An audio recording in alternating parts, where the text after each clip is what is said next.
Welcome to the Porcupine Presents, where we bring you the best in classic radio drama, alongside original satire and storytelling.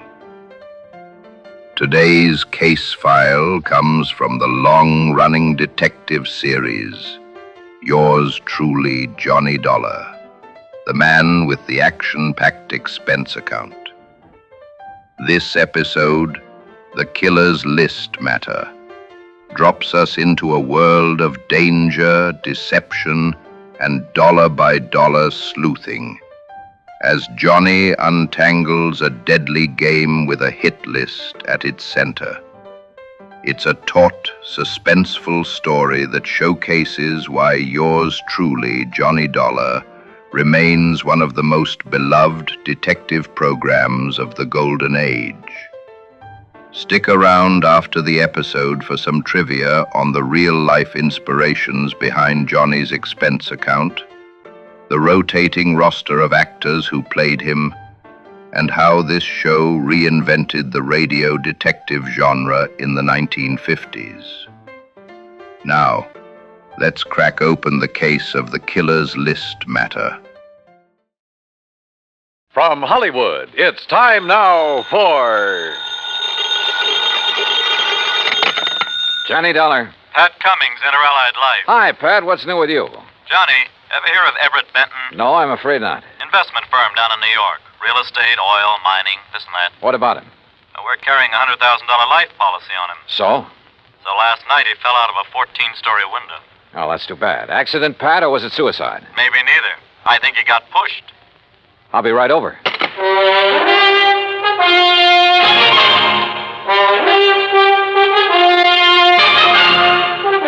Bob Bailey in the exciting adventures of the man with the action-packed expense account, America's fabulous freelance insurance investigator. Yours truly, Johnny Dollar.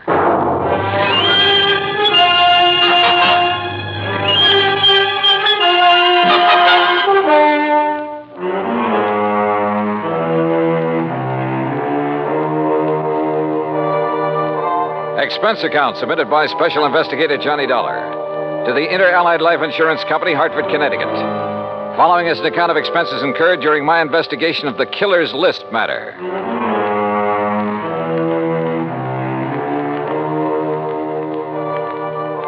Expense account item 1, $1.20 for a taxi from my apartment to the offices of Inter-Allied.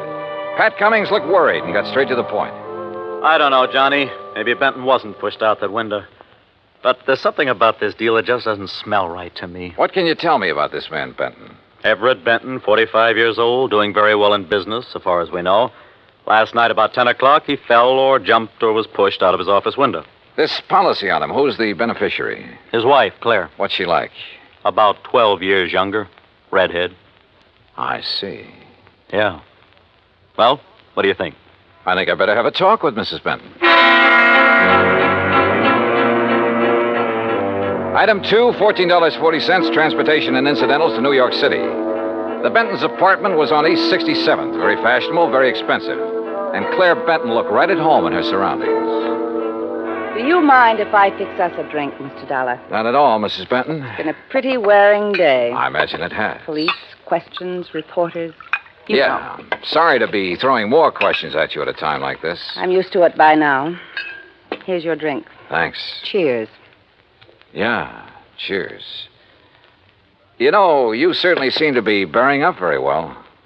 Yes, I suppose so. Mr. Dollar, I think it would save time and embarrassment if we had a few things understood. Such as? You've heard of the ideal marriage.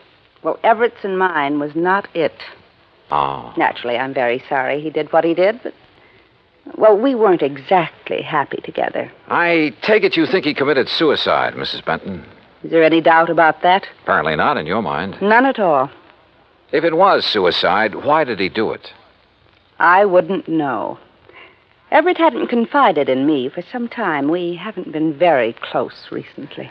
Oh, Mrs. Benton, just suppose it wasn't suicide. Everett had no enemies that I knew of. I see. About the insurance policy. Yes, about the insurance policy, Mr. Dollar. $100,000, isn't it? That's right. When you get ready to file a claim. I intend to in the morning. I see. Oh, and one other thing. It just so happens that I have an alibi for last evening. Oh? And it's the nicest kind of alibi there is, Mr. Dollar. What do you mean? It's airtight. And that was Claire Benton. Very calm and collected. And incidentally, anxious to collect. I thought her over all the way to the office of Detective Lieutenant Tovich of Homicide. That's item 3, $1.60 cab fare. Yeah, I talked to her, Johnny. She's a hard one to figure out. Well, what do you think, Tovich? Did he jump or get pushed? You got any ideas? How about financial troubles? He was in the investment business. Have you looked into that? According to his lawyer, his affairs are in good shape. Oh, he'd made his share of poor investments over the years. Wildcat oil leases, stuff like that. But in general, he was doing okay. He was worth a lot of dough, Johnny. Okay, let's assume he was pushed out that window. What was he doing in his office at 10 p.m.? I've wondered about that, too. Any indication anybody was with him? No. The night watchman was in another part of the building when Benton came in. Let himself in with his own key. There could have been somebody else with him, all right. But who? Claire Benton says she has an alibi. Yeah. Don't know as I care for it much, but I haven't been able to break it down. Who is her alibi? Larry Santis. Santis. Runs a supper club over in the East 50s. Yeah. The Ace of Clubs, he calls it. Larry Santis. Thanks, Tovich.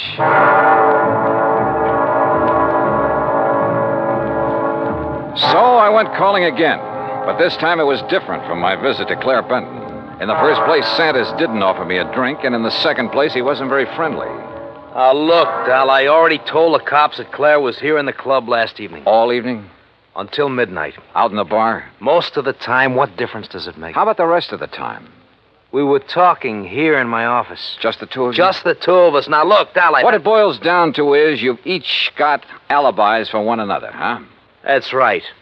Now, look, nosy boy, Claire didn't kill Benton. At the moment, I wasn't thinking so much about her. Wait a minute. If you're trying to pin this on me... You and Claire have been pretty friendly, Santis. She benefits to the tune of $100,000 by Benton's death.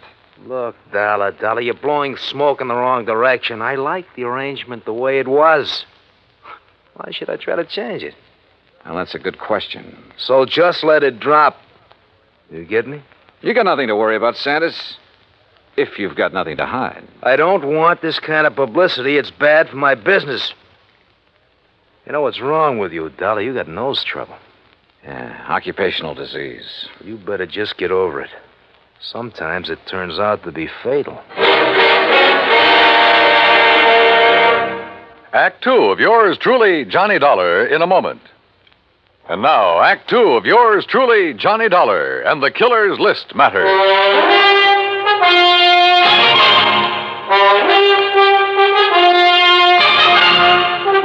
Well, looks like you didn't get any further with Larry Santis than I did, Johnny. Look, Tovich, both Santis and Claire Benton had a motive for killing her husband. Matter of fact, two motives. Money and getting Benton out of their way. Johnny, I'm with you. But we're not even sure yet it was murder. We do have something that indicates somebody might have been in Benton's office with him, though. Yeah, what is it? We found a cigarette butt in one of the ashtrays. Different brand than Benton smoked. Could it have been left there during the day? Janitor says he cleans out the ashtrays about 7 in the evening. Of course, he could have overlooked one, so I don't know whether it means anything or not. Oh, excuse me. Yeah. Homicide, Tovich. Oh? Where? Okay, I'll be right over. Well, Johnny, looks like we've got ourselves a little epidemic. What do you mean? Ever hear of a guy named Arthur Mayfield, promoter? No, what about him? They just found him in an alley, dead. Wait a minute. Don't tell me. Yeah. Fell out of a 10th floor hotel room.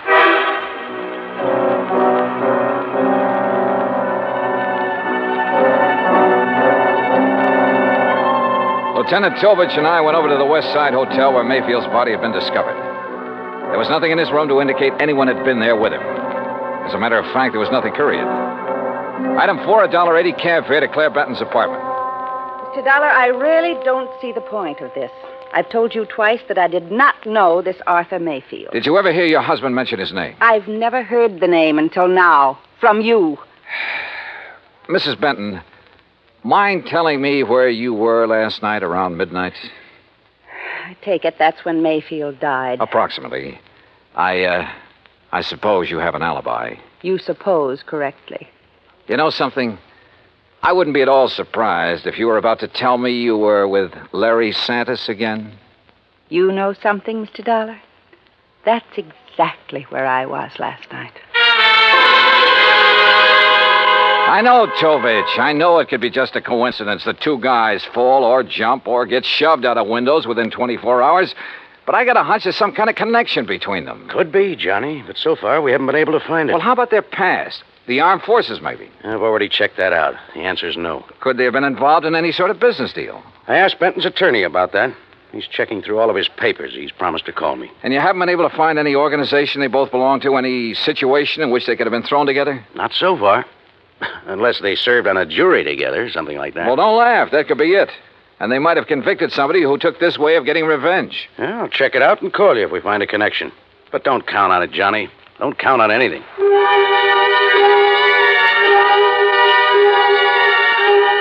I went back to my hotel room and stretched out on the bed while I rehashed the whole deal in my mind.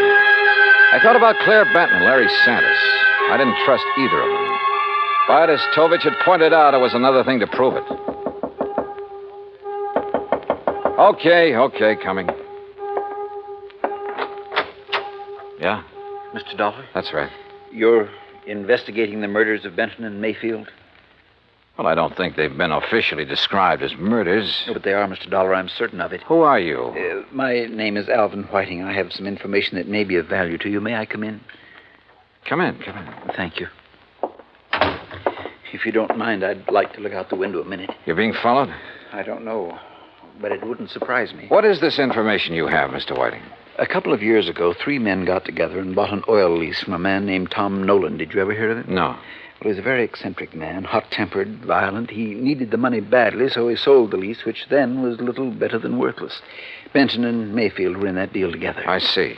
But I still don't understand what that has to do with their murders. I'm convinced their killer is Tom Nolan, getting revenge on them in his own warped way. Revenge? For buying a worthless oil lease from him? Last week, oil was discovered on that property, a lot of it. The property is now worth millions. Ah. I think that Nolan, with his twisted way of looking at things, probably feels that he was cheated out of that property. You're suggesting that this Nolan isn't quite all there, huh? Exactly. That's exactly what I mean. What's your connection with all this, Mr. Whiting? I'll tell you what my connection is, Mr. Dollar. I was in on the deal with Benton and Mayfield. I was the third man. Ah. So, you see, if my suspicions are correct, if Nolan is the killer, then I'm the next man on his list.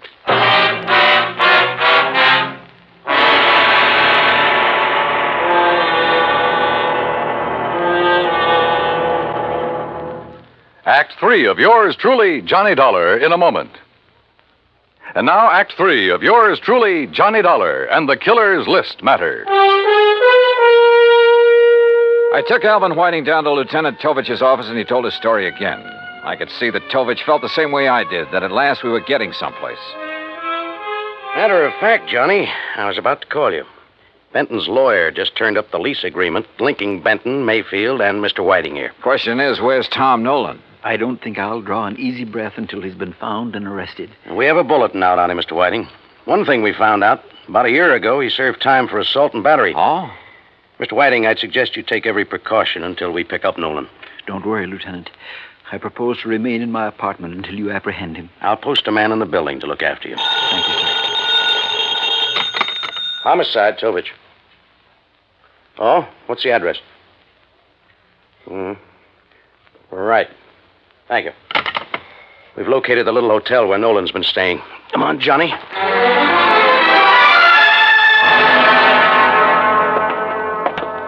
That's Mr. Nolan's room at the end of the hall, Lieutenant. Okay, clerk. Is he in? I don't know. I really haven't seen him since he rented the room from me. How long ago was that? Oh, about a week ago, Mr. Dollar. If he's gone out since then, it must have been at night when I was off duty. Here we are. Try your pass key, quietly. Right.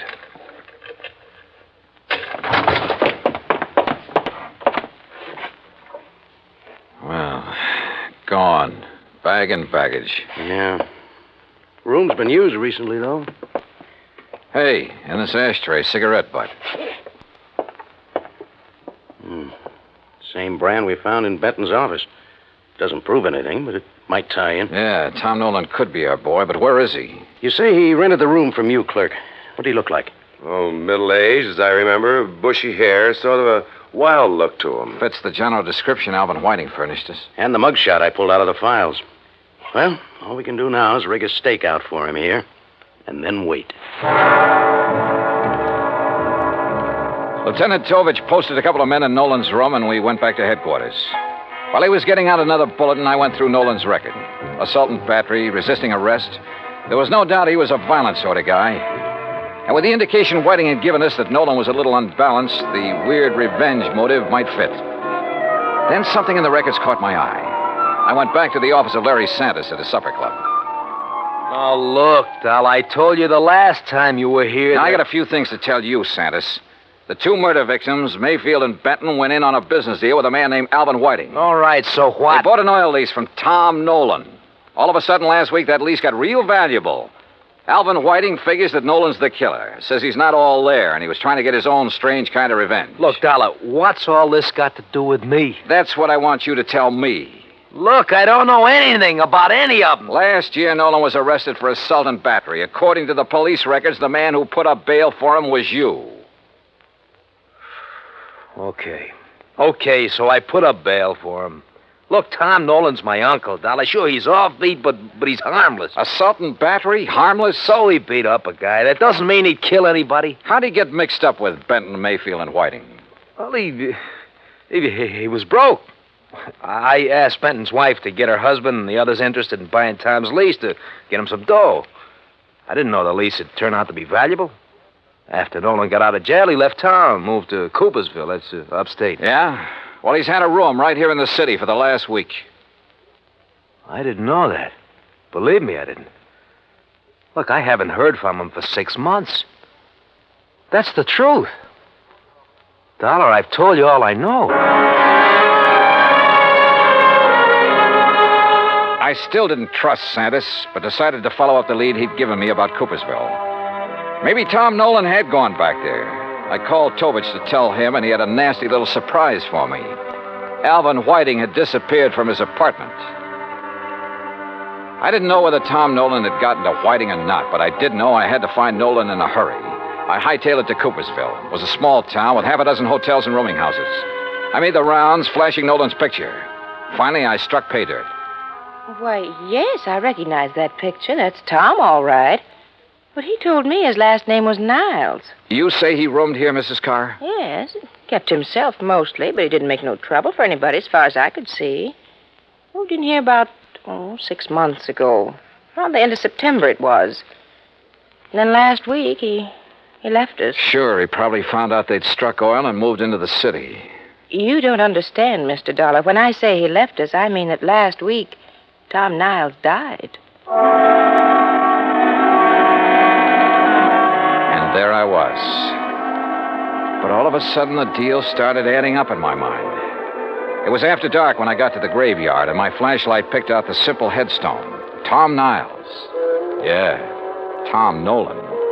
Resting in peace, right where he'd been, all through the murders he was supposed to have committed. The shot knocked the flashlight out of my hand. I hit the dirt, but the flash had pegged the gun for me.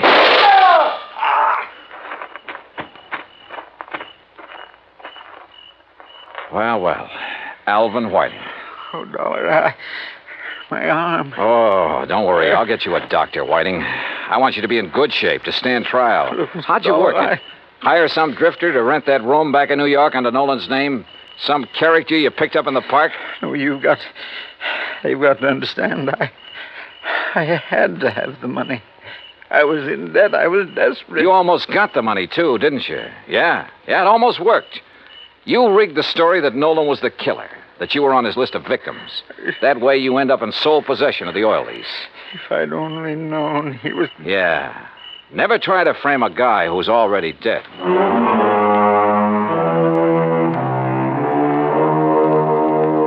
Expense account total $146.50. Remarks? I turned Whiting over to the police and he made a full statement. Yeah, his motive was money. He was in the hole, gambling debts and bills, high cost of living, you might say.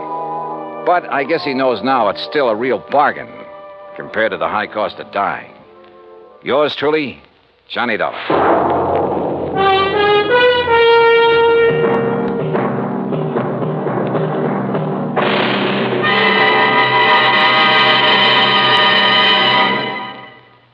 star will return in just a moment. Now, here is our star to tell you about next week's story. Next week, Dame Nature takes a hand and helps me solve a crime. Join us, won't you? Yours truly, Johnny Dollar.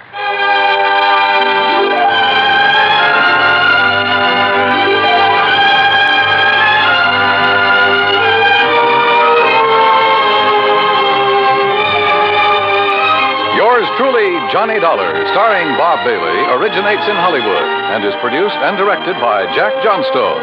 Today's story was written by Robert Wright. Heard in our cast were Virginia Gregg, Lillian Bayef, Jack Edwards, Jack Moyles, Tony Barrett, Parley Bear, and Carlton G. Young.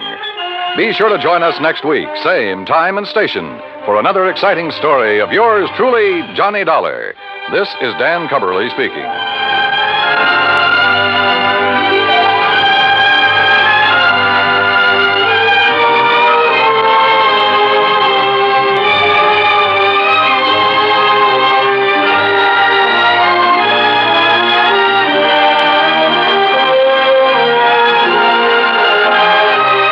This is the United States Armed Forces Radio and Television Service.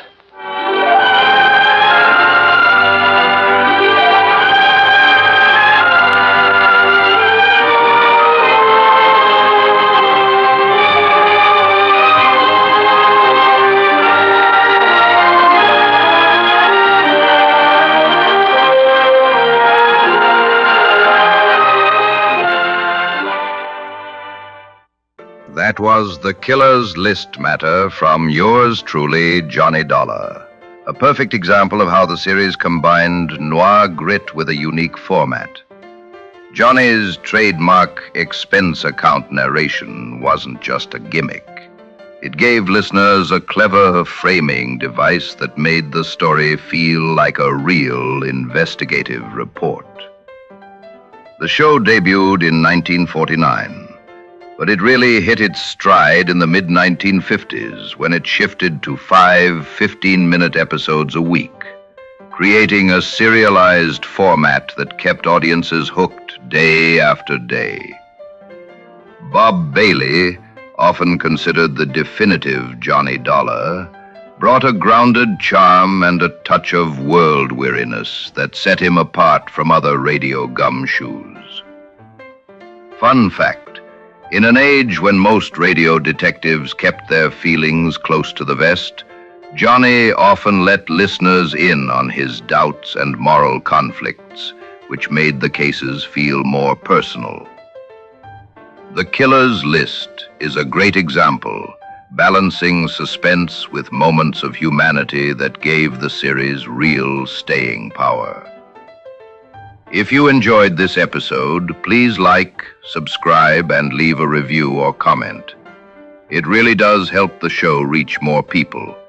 And if you don't, well, I can't make any promises, but let's just say your name may mysteriously end up on an ominous typewritten list that Johnny finds in the next case file. Probably coincidence. Probably. Thanks for listening. This has been The Porcupine Presents. See you next time.